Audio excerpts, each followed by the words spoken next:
Sejam todos bem-vindos ao canal Estado Imaginário. Bom, gente, hoje eu vou fazer uma indicação aqui um pouco complexa, um pouco difícil.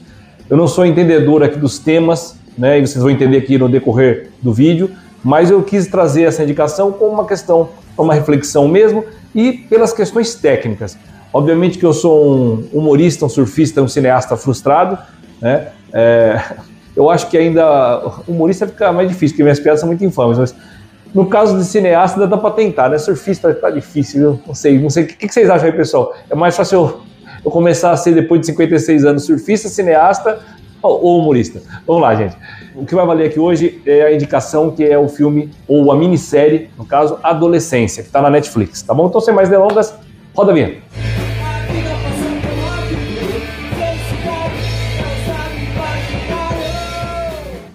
Pessoal querido, vamos lá. Adolescência é uma série de drama policial britânica, agora de 2025, né, lançada agora em 2025, realizada em 2024, e que está colocado vinculado à Netflix, do diretor Barantini. E esse cidadão que é também um cara novo ainda, que é ator também, participou ali de algumas obras interessantes, poucas ainda, mas interessantes, e ele é então ator e diretor. E ele junto com um amigo, é uma patota, né? Junto com um amigo dele, e ator também, o Stephen Graham, que também é ator, é diretor e escritor, ele que é um dos escritores dessa obra que nós vamos falar aqui, eles juntos então trazem para nós aí essa obra bastante contundente, falando de um período bastante complicado, mas sempre foi, a gente sempre ouviu isso, mas hoje em dia está mais complicado ainda. Eu não sou pai, né? Não tive essa felicidade, não sou pai, mas eu tenho afilhadas queridas, mas nem de perto, apesar, né, na minha crença, o padrinho e a madrinha é uma coisa muito importante, não é a mesma coisa, nunca vai ser a mesma coisa. No entendimento da gente, te dá um acolhimento, né, mas nunca uma substituição. Então, ser pai e ser mãe é uma outra coisa. E mesmo assim, a gente tem, né, ou pelo menos eu tenho, né, a tal da empatia. Não cito a dor de dente do seu canal aí, mas eu entendo o que é isso, mesmo não tendo sentido, ou principalmente se eu já senti também, né, pessoal? Então, por que eu falei que eu vou me ater aqui às partes técnicas? Porque tem parte técnica muito interessante, muito mesmo, e porque eu acho que se me aprofundar numa outra questão seria até, não vou dizer leviano da minha parte, mas seria imprudente da minha parte, tá? Então vamos lá, começar de cara, antes de falar dos atores, atrizes envolvidos e tal, e dessa parte técnica, vamos falar ali do mote da situação. Um garoto de 13 anos, ele é surpreendido na casa dele ali às 6 da manhã já pela polícia, tá? E a polícia, fazendo o seu trabalho ali, vai levá-lo para uma análise, vai levá-lo detido, porque ele está ali suspeito, vamos chamar assim, né? Ou porque ele cometeu um crime hediondo, tá? Então, fez lá uma atrocidade lá com uma colega dele da escola, ok? Também na mesma idade. Então, ele é levado e você fica naquela, no primeiro momento, se aconteceu, não aconteceu e por que tal. Não é spoiler, gente, porque, na verdade, isso já está na entrega da questão. A questão não é exatamente o que aconteceu e quem fez. A questão é como, né, o que permeia essa situação, o que acontece nesse interim, vamos chamar assim. E aí eu já começo a dizer para vocês que é isso. É uma pessoa que é acusada, menor de idade, lei endurecida, né, no Reino Unido, na Inglaterra, nos Estados Unidos e tal. Enfim, eu não vou entrar nesse mérito aqui, mas vai pagar pelo seu crime, né, o que fez ali de errado, vai ter que pagar de alguma forma. E isso aí é colocado sob a supervisão ali, a escolha, sob a supervisão de um tutor ali legal ou os próprios parentes. E isso você vai ver essa caminhada dessa família para acompanhar essa coisa drástica que aconteceu com seu filho menor de idade, que estava ali acolhido numa casa bem confortável, num ambiente bastante saudável, né, com uma família constituída com uma irmã e tudo mais tal, e num bairro bastante interessante, nas redondezas desse bairro ali. E essa redondeza tem tudo a ver com o que eu vou falar agora. Por quê? Já vou entrar na parte técnica. Esse filme, ou essa minissérie, ele é realizado, são 4 partes, tá, pessoal? Ali de 1 horinha cada um deles, ou um pouco menos ou um pouco mais. Esse filme são 4 partes, cada parte contando ali um momento do que isso acontece, e isso é feito, gente, no tal do plano sequência. Isso é feito com uma continuidade. E isso sempre me impressiona muito. Qualquer obra que tenha esse tipo de coisa, ou mesmo dentro de uma obra que não é isso o tempo todo, que tem uma parte de 3 minutos, 5 minutos, sempre me chamou muita atenção. Eu acho que é o cinema puro na acepção da palavra, por isso que eu também gostei tanto dessa minissérie, por conta dessa tal tomada contínua. O que é tomada contínua, pessoal? Vocês imaginam que vocês pegam aqui, né, um Clover Rocha, né, uma câmera na mão e uma ideia na cabeça. Vocês começam a seguir e seguem uma cena. Só que, como é uma ficção ali, uma questão que você está interpretando, você tem ali os atores, atrizes, um cachorro, um pombo, não sei o que e tal, e você vai fazendo isso numa sequência em que tudo que vai acontecendo ali, você não tem como voltar atrás, você não tem como parar, não é edição. A proposta é, se errarmos, voltamos do zero. Se errarmos, voltamos do zero. Então, vocês imaginam 1 hora fazendo isso com uma série de atores e atrizes, elementos e tudo mais, passando em lugares, corredores e tudo mais. Gente, num dos episódios tem uma questão ali muito singela, vamos chamar assim, mas que dentro de um plano sequência é interessante. Você está numa localidade, né, dentro de um espaço, de uma rua, num bairro, e você se eleva através da possibilidade de um drone hoje em dia, e você vai até um outro local onde é pertinente, é onde você está mostrando o ambiente realmente, o local onde as coisas ocorreram.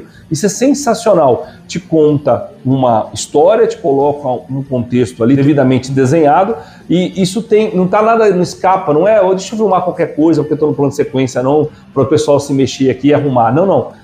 Eu estou saindo de um local e estou indo para o outro, tá? E para que eu não perca esse elemento de continuidade, eu uso um drone e esse drone chega num ponto que existe da história, o porquê da história, o que vai acontecer ali. É sensacional, gente. Olha, pode ficar um pouquinho cansativo. Sim, pessoal, pode ficar um pouquinho cansativo. Você imagina que uma hora você tem que ficar com uma câmera e as coisas têm que acontecer no tempo delas. Sabe a tal da pausa dramática? Tem que acontecer. Sabe a tal sabe assim, aquela coisa assim de deixa eu fazer aqui o meu elemento de interpretação? Vai acontecer. Sabe o momento de silêncio que acontece na vida? Vai acontecer. Então, isso pode ficar um pouco monótono, mas como são só 4 episódios, e também, gente, a gente vê aí tanto filme que é para durar no máximo 1h20, durar 2 horas e 13 minutos, como eu venho falando aqui, que não é tanto assim também. Agora, confesso a vocês que em 4 episódios talvez eu tenha sentido esse negócio em questão, gente. Se eu falar para vocês que no total deu 5 minutos, é mentira. Não deu. Eu consegui acompanhar, foi bem interessante ali o drama. Vocês sabem aqui que acompanham o canal há muito tempo, eu sou muito fã de Lei e Ordem, né? De todas as etapas, de tudo que é coisa. Eu posso menos de uma, mais de outra, mas enfim, Lei e Ordem é sensacional e tem mais ou menos essa pegada numa certa hora ali por conta de detetives envolvidos e tudo mais, tá? Onde mostra catedraticamente, didaticamente algumas coisas, tá, pessoal? Vocês vão entender assim que vocês acompanharem, se vocês forem seguir essa indicação. Já aproveito aqui a parte do vídeo que eu tenho feito, né, pessoal? Confiram aí a inscrição de vocês, o canal está crescendo, eu preciso que ele continue crescendo, com a ajuda de vocês, é claro, senão não faz sentido nenhum. Então vejam aí se a inscrição de vocês está aí, se o sininho está ativo. Se puder fazer um comentário, eu agradeço muito, e compartilhar, como eu falo aí, já é uma bênção da bênção, né? Mas, enfim, sempre pedindo aqui com muita humildade para vocês, para que vocês ajudem o canal a crescer cada vez mais.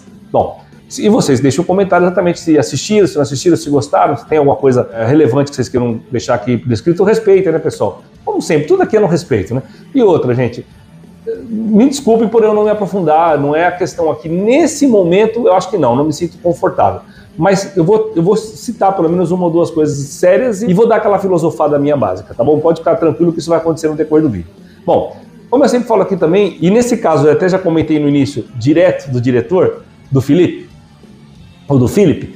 vamos colocar aqui nome, número e série para a gente entender quem são o que aí, e na verdade todos são sensacionais, tá, gente? E como sempre, falar de roubar a cena aqui, que fica com um dos principais, mas nesse caso diluído, porque foram muitas boas interpretações para segurar a gente aí nessas 4 horas e pouco também, tá? Então, além do diretor, tem um amigo dele, então, tem o pai da família ali, o Stephen Graham, que é o Ed Miller. Você imagina que o cara, ele é bom ator e bom na escrita também, viu, gente? Porque eu vou falar para vocês, é sensacional o que ele se propôs ali, o que ele colocou ali no papel que vai para as telas, é sensacional. A mãe da família, gente, olha, é tudo sensacional, tá? A esposa dele, que também, gente, tudo que eu falar aqui é brilhante, tá? Não vou ficar falando brilhante, porque tudo aqui é brilhante, tá? A esposa é acima da média. A esposa dele, quem faz, é a atriz Christine Temaco. Me perdoe se eu estiver falando sobre o nome dela errado. Ela faz então a mãe Amanda Miller. A filha, muito bonita, muito talentosa, uma estrela, viu? Uma estrela a filha, que é feita pela atriz Amélie Pease, que faz a filha Lisa Miller. Bom, essa é a família. E aí nós temos um dos detetives, que eu acho que, vamos colocar assim, né? É o pai, o detetive, a psicóloga e o advogado. Eu vou fazer o destaque com o personagem, tá? Então, porque o advogado, inclusive, parece que quer fazer uma coisa menor, mas ele faz, sabe aquela coisa minimalista ali, mas que o cara manda muito bem? Eu não conhecia muitos trabalhos dele não, mas manda muito bem. O ator que faz o detetive é o ator Wesley Walters, a psicóloga, que é um dos momentos assim mais interessantes da minissérie. A psicóloga é feita pela atriz Erin Doherty, e o advogado, que é o advogado de defesa, né, no caso, que é chamado ali, é feito pelo ator Mark Stanley. Então, o Mark Stanley não é considerado ali na obra, isso é uma opinião minha, tá? Não é considerado na obra ali a estrela, mas eu considero ele como um dos bons ali, que não é o que rouba a cena, mas ele tem um contexto que é muito maior do que ele foi colocado, tá? Então acho que ele manda muito bem. Me agradou muito o trabalho do ator, me agradou muito a personagem. Agora, gente, o destaque, todos os adolescentes, os professores e tal, são otimamente bem feitos. Mas o ator principal, o adolescente, no caso, o ator de 13 anos, realmente, olha, é impressionante. É impressionante. Eu acho que esse cidadão vai fazer muita coisa em quantidade e em qualidade, a não ser que ele não queira fazer. Porque assim, acontece, né, gente? Às vezes, é mais quando é mais criancinhas mesmo. Faz um sucesso, depois some, mas às vezes a pessoa não quer também. Mas se for assim, uma questão de ser bom, olha, se for o que ele quer fazer para o resto da vida, olha, a gente vai conseguir ver muita coisa boa com o cidadão, porque não é possível desaprender o que ele coloca ali. É uma alma antiga, como o pessoal fala, né? É interessante, no mínimo. Então é o ator Owen Cooper. Ele faz assim, gente, uma questão que você é tão dúbio, né?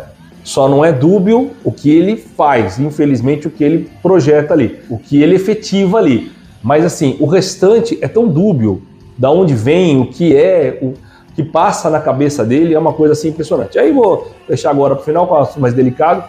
Gente, em muitos momentos da vida da gente, na adolescência, isso é mais conturbado, vamos chamar assim, a gente quer às vezes se comunicar e não sabe como. A linguagem, né? Não é a língua, mas a linguagem que é colocada ali, a forma da comunicação ali entre as gerações, não é uma coisa para mim pessoalmente, tá? Não é uma coisa engessada. Eu quero me comunicar com as pessoas, não importa. Quer seja a idade, o local, eu quero me comunicar, eu quero me dar bem com as pessoas. É o meu jeito de ser. Não preciso de... Tem atrito já? Poxa, a gente foge às vezes e tem atrito, imagina você ficar procurando. Então, em muitas épocas, tinha a tal da língua do P. Eu nunca consegui me inteirar da língua do P. Tem uma dificuldade em relação a isso. Cada um tem a sua facilidade e a sua dificuldade. Então, quantas e quantas eras, principalmente nos anos 70, até o parte dos anos 80, a língua do P.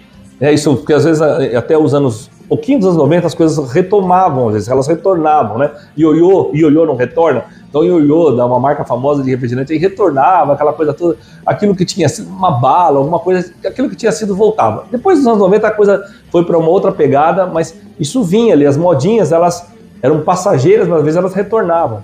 Então, a língua do P é uma coisa dessa. Por que eu estou falando isso? Porque existe ali toda uma terminologia, né, uma palavra nova, tal, não sei o quê, não tão nova assim, que é dos anos 90, final dos anos 90, isso aí estamos falar, mas tipo assim, tal do incel, né? O incel que tem ali uma classificação em inglês, mas que depois foi utilizada por outras coisas, ou foi deturpada em relação ao que é, o que não é e tudo mais, mas isso é colocado ali de uma forma muito clara, dizendo assim, olha, portanto que muita gente, incel para mim é uma coisa de 3, 4 anos que eu estou ouvindo e sei, tá? Tem gente agora que vai assistir esse vídeo, poxa, eu vou colocar aqui o incel aqui enquanto eu estou falando, eu falo, poxa, eu não tinha ouvido falar ainda, tá tudo bem, tá tudo certo, né? Se eu concordo ou não com o termo, se o termo me diz alguma coisa ou não, aí são outros 500, tá, gente? Aí são outros 500.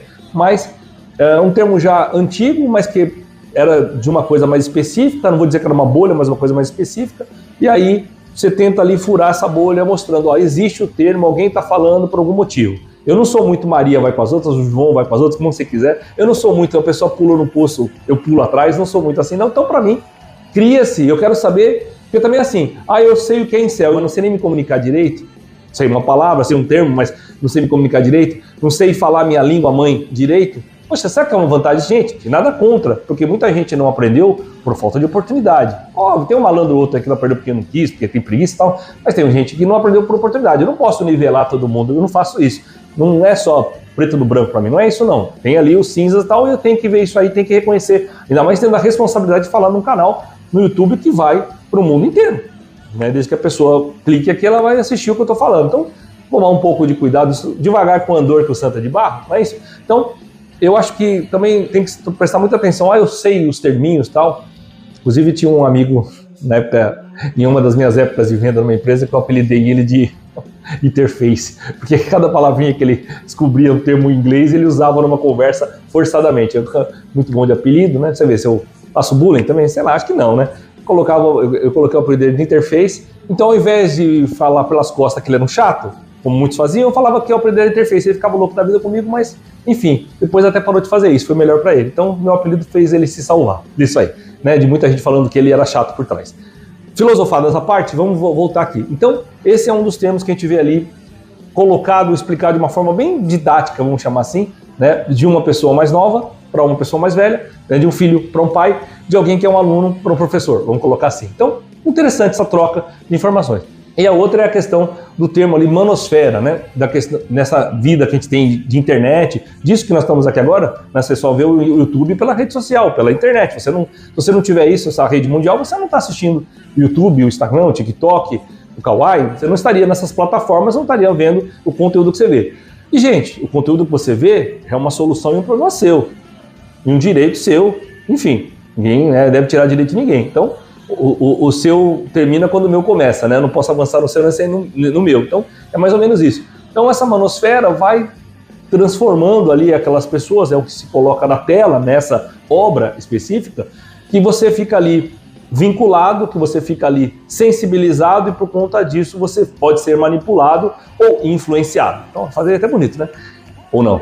Então, assim, eu acho que é isso. Eu acho que o pai e a mãe, né, ou a gente que é padrinho, madrinha e tal, tem que observar, tem que estar ali conversando. Eu sempre fui um cara que me dei muito bem conversando com crianças, conversando com adolescentes, porque eu converso o que tem que conversar, eu não fico com nhenhenhé, com mimimi, eu vou direto ao assunto, eu vou direto à proposta do que está se conversando. Eu sei brincar, sei zoar, né? Sei ser zoado, né? Quem zoa tem que aguentar a zoeira também, aguentar a brincadeira. Então eu acho que talvez falte hoje um pouco de interação também, pessoal, em relação aos pais e às mães que acabam deixando pela facilidade, correria do gente, todo mundo tem que pagar conta de água, luz, telefone, então, da internet também. Então, assim, a pessoa, deixa eu colocar ali a telinha e tal. E outra coisa, gente, que eu quero deixar bem claro aqui para vocês. Eu assisto televisão desde os 6 anos de idade. Então, nós estamos falando dos anos 70, no meu caso, tá? Você pensa que passava o quê na televisão? É só bichinho colorido? Não, passava coisa muito boa, muito boa. Tinha ali o controle, o pai falou assim, assiste aí, porque o cuidado era grande em relação, olha meu, faça a coisa certa, faça a coisa coerente, não faça ninguém sofrer, se você tiver problema na rua, tente resolver na rua, se for uma coisa que eu tenho que resolver com você, você vai ver o que vai acontecer. Então uma firmeza, uma coisa, mas era uma conversa. E tinha regra, e a regra era, olha só, coerente, como eu falei de coerência, coerente. E mais uma outra coisa, eu tinha exemplo. Você não pode colocar regra e não dar o exemplo. Então era pelo exemplo. Era a cobrança e a motivação pelo exemplo. Então, você tem um exemplo, você vai fazer o quê? Se você quiser fazer diferente, já é um problema seu. E gente, tem outra coisa, para mim, ficou muito claro para mim na minha vida do que eu vi até hoje, pelo menos no meu universo. A índole, você não tem como controlar muito. Tem influências, assim, existem, sim, claro. Tem coisas que podem ser manipuladas, sim. Mas, gente, às vezes a essência... Eu não sou nem um estudioso, vou deixar no ar para vocês aqui. A essência, essa, sem condições. Não dá. Não dá, porque, assim, às vezes tudo ali vai de encontro para a pessoa fazer coisa errada, ser errado ela não é. E tudo, às vezes, tira essa pessoa desse lugar que não é bom e ela vai lá e entra. Então, é do ser humano, é do indivíduo. Então, realmente, essa é a minha crença, é o jeito de eu pensar. E é só isso, é só a minha maneira de pensar. Eu tenho que respeitar a sua se for diferente da minha. Vamos discutir, vamos brincar sobre o assunto, porque a gente conversando, a gente se entende, certo? É mais ou menos isso. Então, dito isso, eu vou ficando por aqui agradecendo a sua paciência, a sua audiência, ao prestígio aos vídeos do canal e deixando aquele valeu para você aqui, aquele valeu de entendimento, comunicação, de mente aberta e de acolhimento, pessoal, tá bom? Então, valeu!